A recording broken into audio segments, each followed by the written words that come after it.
enkyukakyuka y'ensi y'ebyomwoyo Katonda giteeka ku Uganda. Enkyukakyuka y'ensi yonna y'ebyomwoyo Katonda giteeka ku Uganda kweba yesigama.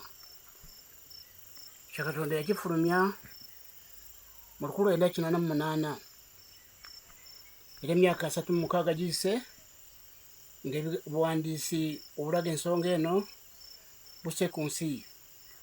Era mbategeeza baseba ne banyabo nti fayiro eno erimu ebiwandiiko biwerako okuva mu bitundu by'enjawulo by'ensi.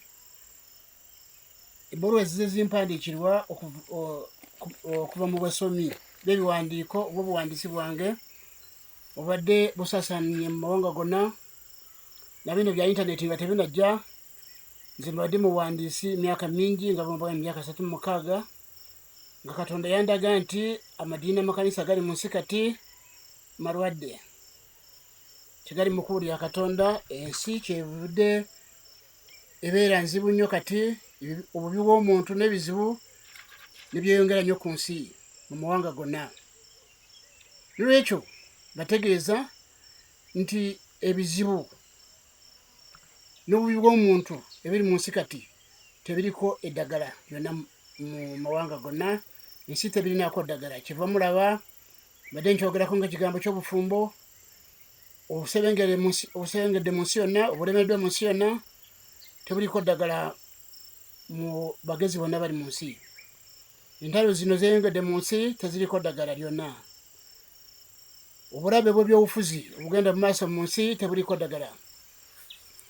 Nekyo mbategeeza nti Katonda bw'atyo yateesa, kwamba mbategeeza nti omuntu ebintu bino byetaaga kumanya naye byetaaga kuba nti mugoberedde era musemberedde muwandiisi musobole kutegeera mu bujjuvu ensonga bwe ziri, kubanga embeera eri wano mu nsi n'ensibuka yaayo okuviira ddala ku muntu ayitibwa Adamu ayasooka kutondebwa nayonoona mu maaso ga Katonda. Obubi n'ebizibu ne biyingira mu nsi eno. Yesu Kristo ajja wano okutaasa omuntu.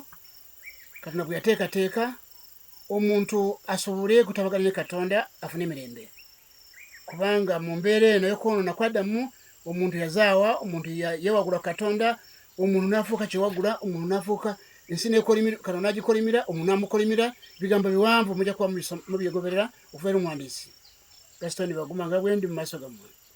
N'ekyo kati revival y'ensi yakutandikira mu Uganda nga bwekyalagirwa. Naye mbategeeza baseba ne banyabo byakwegendereza nnyo, kubanga emisingi obuwandiisi buno bulaga nti emisingi egy'enkyukakyuka y'ensi y'ebyomwoyo mu Uganda erina kwesigama ku bantu babiti bisatu. Ekiti ekisooka kyakubeera ku pulezidenti wa Uganda. Ateekeddwa kugoberera ebintu bino ebiri mu ggwanga lyafuga. Ekyokubiri kirimu bakabaka abali mu ggwanga lino Uganda. Ekiti kyokusatu kiriko abali mu madiini amakanisa agali mu Uganda, muli abakulembeze b'amadiini n'amakanisa. Buli kitundu, buli kiti kirina kinaazanya. Nekisinga obukulu kwekenenya obuwandiisi buno. Okwekenenya mbategeeza nti amadiini amakanisa agali mu nsi kati gava mu kkubo lya Katonda, okusookera ddala abagoberezi ba Yesu Kristo benjogerako. Kiva mulaba enjawukana ziri mu bo ze mulaba, bano bakatuliki, bano baprotestanti, bano basiveniside, bano balokole ba Kayanja, bano balokole ba Bujingo, bano balokole ba Serwadda, bano balokole nga bwe mulaba ebiwayi byabwe nga biri. Enjawukana ezo ze mulaba kabonero ka kukyama kwabwe. Era ekireetedde ensi yonna okufaanana nga bwe mugiraba. Ebintu bino basebo ne banyabo tebiriko ddagala ku nsi eno. Ebizibu byammwe bye mulina ebyalwanaganya byonna tebiriko ddagala. Nubwo munaakola mutya. Era bannaddiini abampuliriza n'abasumba mutunda abagoberezi bammwe kye bali. Obawulira mu Uganda bino bintu by'okulonda bize, tujja kuttingana. Abaayi abagoberezi bammwe temulaba bwe bafaanana. Abaayi abantu abakkiriza Yesu Kristo ne bazaalibwa omwoyo. Yesu Kristo kyeyaleeta ku nsi nti abantu balina okuzaalibwa omwoyo nga bwe kiri mu Yokaana enjiri essula 3 okuva ku lunyiriri olusooka okutuuka ku lw'omunaana. Ebigambo bino by'okuzaalibwa omwoyo obanga abagolezi bammwe baabifuna baali badde bafaanana nga bwe mubalaba, baali badde batambula batuukirivu nga Katonda bwali omutuukirivu. Naye kati bo baakuttingana nga bona mu nsi yonna abagolezi b'amadiini n'amakanisa.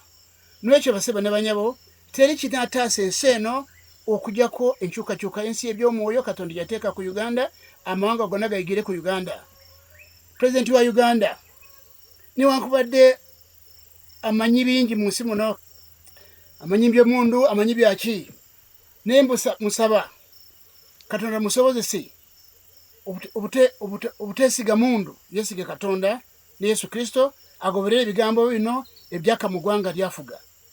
Kubanga ebigambo bino byabuwandiisi byajja ku nsi kuno, byaka ku nsi kuno nga Pulezidenti Museveni amaze kuyingira mu ntebe 1998 obuwandiisi buno ne bukka. Pulezidenti Museveni ne nyumba yewo mwetegereze ebigambo bino by'obuwandiisi mubyekebejje, mulabe ebigambo bino bya muntu oba byava eri Katonda.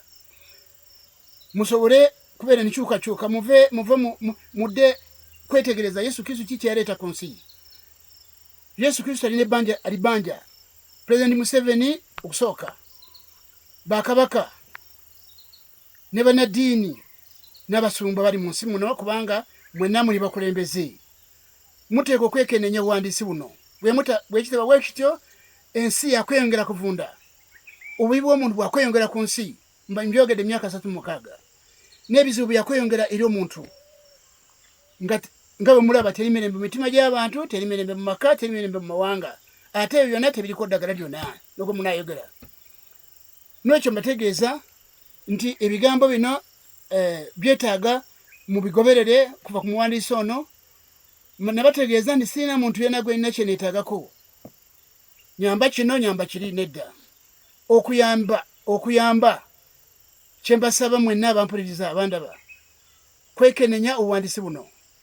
Mubugerageranye n'ekitabo kino ekyawandikibwa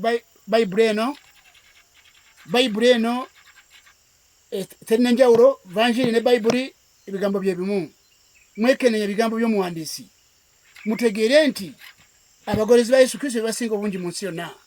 N'ensi bwe yalifaananye, bwe yali badde, mbategeeza nti bajjajjaffe abaali tebamanyi Katonda baali balungi mu nkolagana zaabwe okusinga abagolezi b'amadiini n'amakanisa bali mu nsi kati. Nga bwe mubalaba bwe bafaanana. Bonna nga bwe mubalaba. Ensi yonna evunze. Amadiini geeyongedde mu byalo. Amakanisa geeyongedde mu byalo. N'ate obubi bw'omuntu bweyongedde n'ebizibu byeyongedde. N'ekyo enkyukakyuka ensi eby'omwoyo Katonda giteeka ku Uganda. Uganda ekennenye omuwandiisi. Emyaka 36 ebiwandiiko ono mujja kubiraba, bino biva Amerika, Isirairi, Bulaaya, Asia, Australia, mumawanga Africa. Ebiwandiiko bino weebiri wano, sinze mbiwandiise, mujja kubyekenneenya mubitunuulire. Abasomi bagamba ki mu mawanga gonna, abaddugavu n'abazungu. So n'olwekyo mugende mu maaso n'okugobera omuwandiisi ono, kubanga mbategeeza teri ddagala lye mulina mujja kufuna mu byonna bye mulwanagana nabyo. Mwogera ku bizibu naye eddagala temulirina, musinda bizibu naye eddagala temulirina. Musooke mutunulire obufumbo. Obufumbo tebusobola kufa niwasigala ekiramu ku nsi. N'ekyo n'obwo munaakola mutya kati abaana bazaalibwa kati ba muntu nsolo. Kyova mulaba nti ebintu bizibu nnyo, ebintu bizibu gye muli, ebyobufuzi mubiraba, abantu bonna bagolezi b'amadiini n'amakanisa. N'ekyo baseba ne banyabo mugende mu maaso n'ogobera obuwandiisi buno, mwe muli eddagala mwokka, teri kirala. Essimu yange mugigoberere, bwe mutunulira channel yange mujja kufunamu essimu, mujja kuzifuna musobole kutegeeza, tugende mu maaso gutabaganya obuwandiisi buno n'ensi.